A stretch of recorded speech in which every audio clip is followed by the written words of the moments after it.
Hey, I'm Ben Pollack with elitefts.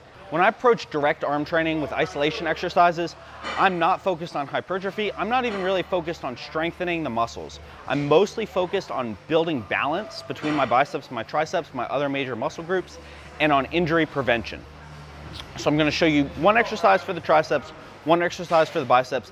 These will give you a great pump, but my intention with them is to help when you've got some type of elbow pain, if you've got wrist problems, if you've got grip problems. These are the types of exercises that I like to incorporate to deal with those issues before they become something that's going to derail your entire training. So we're going to start with this variation of a tricep extension.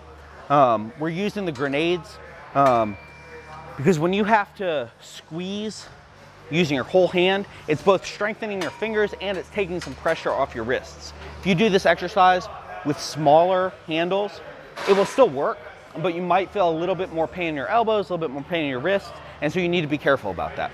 But these grenades kind of circumvent that problem.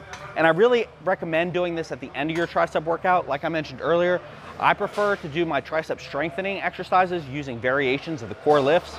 So maybe a close grip bench press, maybe a board press. But after you do these are a great finishing movement.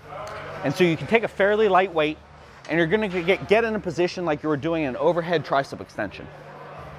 So an overhead tricep extension would look just like this.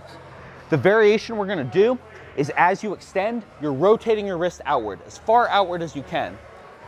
And that's gonna give you a better contraction right up by the elbow, which is very important for locking out your bench press.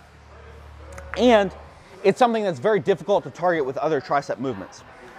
The weight is not important here. Even the reps, honestly, not important here. You should go until you feel a pump, but you should focus on the movement. Focus on turning those wrists out the entire time. If it's feeling too easy, you can go up and wait a little bit. Might do that now.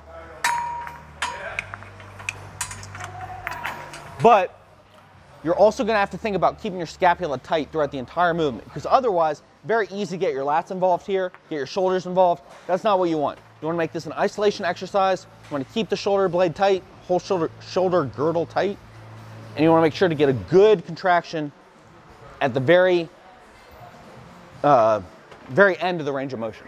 I like to do those for high reps, sets of honestly 15 up to 50. Again, with light weight and usually as part of the end of my workout.